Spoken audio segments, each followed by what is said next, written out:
మొత్తానికి మావిగన్ అనేది సెగ బాగా తగిలింది జనాలకి. ఒరే మీకు అర్థం అయి సావదు, మీకున్న మిడిమిడి జ్ఞానానికి.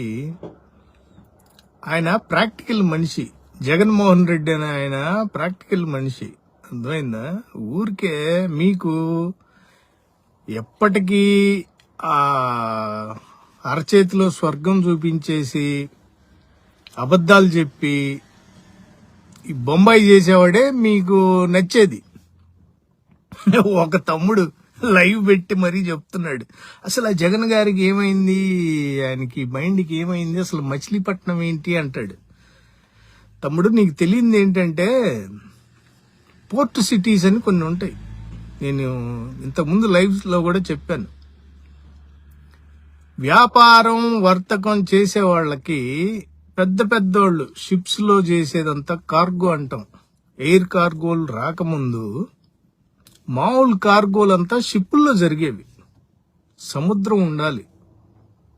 దానికి ఏంటంటే చెన్నై, బాంబే, కలకటా ఇలాంటి తీర ప్రాంతం ఈ ఉన్న ప్లేసుల్ని బాగా అభివృద్ధి జరిగింది. ఇప్పుడు హైదరాబాద్కి లేదు ఎట్ట జరిగింది, బెంగళూరుకి లేదు ఎట్ట జరిగింది, అవన్నీ ప్లాండ్ సిటీస్. ప్లాండ్ గా వాటిని చేసుకున్నారు కాబట్టి పెరిగింది. అర్థమైందా?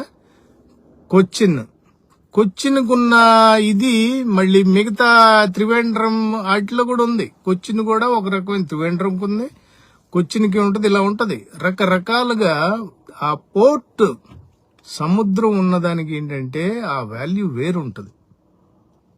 అర్థమైందా? మచిలీపట్నం అందుకు చెప్పింది, ఆ పోర్ట్ కనెక్టివిటీ అనేది ఒకటి ఉంటది. విజయవాడ అనేది ఆల్రెడీ ప్రపంచంలోనే మనం దగ్గర నుంచి మామిడికాయలు గాని మిగతా వస్తువులు గాని వ్యాపార విషయంలో నెంబర్ 1 మనకు విజయవాడ. గుంటూరుకు ఉండేది గుంటూరుకు ఉంది, పసుపు గాని టొబాకో గాని ఇవన్నీ కూడా మనకి ఇక్కడ గుంటూరు నుంచి ఉన్నాయి కొంత. అంటే గుంటూరు జిల్లా వేసుకుంది.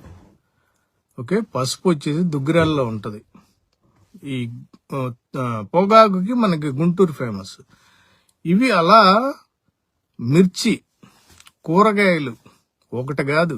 ఇప్పుడు ఈ మచిలీపట్నంలో కూడా యాడ్ అయితే రొయ్యలు, చేపలు, ఓకే, వీటిది ఇదంతా ఉంటది. ఇవన్నీ దృష్టిలో పెట్టుకుని జగన్మోహన్ రెడ్డి గారు చెప్పటం ఊరికే ఆసామాషిగా చెప్పటం కాదు. అది మావిగన్ అనే పేరు అన్నారు కదా. సరే, మావిగన్ మీకు నచ్చలేదురా బాబు, మాదాపూర్ అని పెడదామా, బాగుంటది. లేకపోతే ఇందాపూర్ అని పెడదామా, ఇందాపూర్ బాగుంటది మనకి. ఎందుకంటే అందరికి నచ్చిన పేరు అది. ఇందాపూర్ అని పెట్టుకుందాం. ఊరికే ఏదో ఒకటి ట్రోల్ చేయాలి మనిషిని, అంతే. అసలు విషయం కాదు. మీకు నిజంగా అమరావతి అవుతుందని గుండె మీద చెయ్యేసుకుని ఎంతమంది చెప్తారో చెప్పండి నాకు. ఒక పని చేద్దాం, 2028కి చంద్రబాబు గారు చెప్పినట్టు అమరావతి ఫినిష్ చేసి చేతిలో పెడితే నాకు ఇష్టమే, బ్రహ్మాండం. ఆ ప్రాంతం వాడిగా నాకు అసలు ఇంకా దాంట్లో కొట్టింది లేదు, తిరుగులేదు. ఇంకా నేను వచ్చి అక్కడే సెటిల్ అవుతా. 2028కి మొత్తం చేసేసి ఇస్తా అన్నాడు చంద్రబాబు గారు. క్యాపిటల్ మొత్తం, ఆ ప్రాజెక్ట్ మొత్తం ఫినిష్ చేసి. అసలు ఒక్కసారన్నా ఆలోచన చేశారా? అక్కడ రైతులకి ఏమన్నా చెప్పిన ఏమన్నా చేశారా లేదా ఇప్పటి వరకు? ఓకే, ఎన్ని లొసుగులు ఉన్నాయో తెలుసా రైతులకి ఇచ్చిన దాంట్లో కూడా. ఇప్పుడు తెస్తున్న అప్పులు ఎలా తీరుస్తారు, ఎప్పటికి తీరుస్తారు, ఎవరు తీరుస్తారు? ఇప్పుడు తెస్తున్న 2 లక్షల కోట్ల అప్పులు పైన ఎవరు తీరుస్తారు? ప్రజలే తీర్చాలి. మళ్ళీది ఆ రెవెన్యూ ఎలా జనరేట్ అవుద్ది? దానికి ఏమన్నా ప్రణాళిక ఉందా? ఇది అడగాలి మీరు. మావిగన్ అన్నాడు కదా జగన్ గారు అని చెప్పి దాని మీద ఏడిస్తే కాదు. ఇన్ని అప్పులు చేసి కడతామంటున్నారు, 2028కి మీ చేతిలో పెడతాను అంటున్నాడు ఆయన. ప్రజలకే అంకితం చేసేస్తాను అంటున్నాడు. అవునా? మంచిది, అది కూడా చూద్దాం.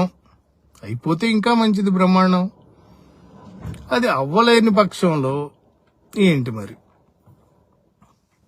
అది అయ్యింది అనుకుందాం, ఇన్ని లక్షల కోట్లు తెచ్చి పెడుతున్నారు, అది ఎప్పుడు తీరుస్తాం అప్పు? ఏమన్నా చెప్పారా చంద్రబాబు గారు ఇప్పుడు వరకు? జగన్ గారి మెంటల్ స్టేటస్ ప్రశ్నించటం కాదు మీరు. జగన్ గారు ఫుల్ అండ్ ఫిట్, ఎప్పుడు ఫుల్ అండ్ ఫిట్ ఆయన ఆల్రెడీ ఏ బిజినెస్ మ్యాన్ రా. పొలిటీషియన్ కన్నా ముందు ఈజ్ ఎ బిజినెస్ మ్యాన్.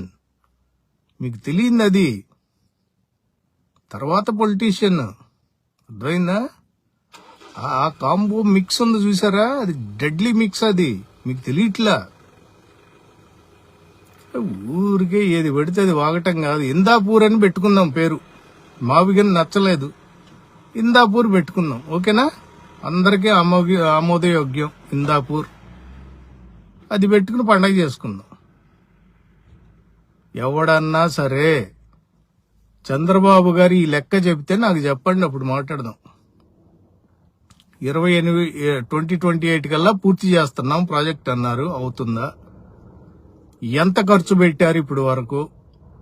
ఖర్చు పెట్టింది ఆ రెవెన్యూ మళ్ళీ వెనక్కి ఎలా వస్తుంది? తెచ్చిన ఉప్పు ఎలా కడతాం? మళ్ళీ ఎన్నేళ్లకు కడతాం? ఇది చెప్పగలిగినోడు ఉంటే అప్పుడు రండి మాట్లాడదాం మిగతాయి. ఊరికే మీరు ఎన్ని కబుర్లు చెప్పినా ఇక ఆయన్ని సమర్థించితే వేస్ట్. అది బూడిదలో పోసిన పన్నీరే. అమరావతిలో తెచ్చి డబ్బులు పోస్తున్నారు అప్పు తెచ్చి అంటే అది బూడిదలో పోసిన పన్నీరే. అదే వ్యతిరేకం. అక్కడ అమరావతి రాజధానికి వ్యతిరేకం కాదు. మీరు చేస్తున్న బొంబాయికి మీరు అప్పులు తెచ్చి అక్కడ బూడిదలో పోస్తున్నారు. ఇప్పటి వరకు ఎదుగు బదుగు లేదు. అదే ఆక్షేపణ. అంతేగాని అక్కడ పెడితే ఇంకా ఉపయోగం. అసలు ఇల్లే కట్టుకుని అక్కడే ఉంటుంటే మళ్ళీ మీరు ఇంకా చెప్తారు. ఇప్పుడు వరకు ఆయనకి సొంత ఇల్లే లేదు చంద్రబాబు గారికి. అక్కడ సొంత ఇల్లు ఆఫీసు కట్టుకుని ఉంటున్న మనిషిని మీరు ప్రశ్నిస్తున్నారు. అదేంటి ఇదేంటని. బుద్ధి ఏమన్నా ఉందా? మైండ్ ఉండి మాట్లాడుతున్నారు లేదా? పవన్ కళ్యాణ్ గారికి ఇల్లు ఉందా అక్కడ? లేదు. చంద్రబాబుకు ఉందా? లేదు. వీకెండ్ వస్తే హైదరాబాద్ వెళ్ళిపోతారు. ఇదేదో 9 to 5 జాబ్ లాగా. 9 to 5 జాబ్ లాగా 3 రోజులు 4 రోజులు చంద్రబాబు గారు. లోకేష్ గారు, పవన్ కళ్యాణ్ అసలు ఎప్పుడు ఉంటారో ఎప్పుడు వెళ్తారో కూడా తెలియదు. హైదరాబాద్ లోనే మకాము. మీరు ఎందుకురా ఊరికే గోలా? దాని గురించి గోల పెట్టకూడదు. చెప్పింది వినాలి, పెద్దోళ్ళు చెప్పింది వినాలి. మీరు పట్టాభిగాడు ఏదో చెబుతున్నాడు వచ్చి పందినాయలు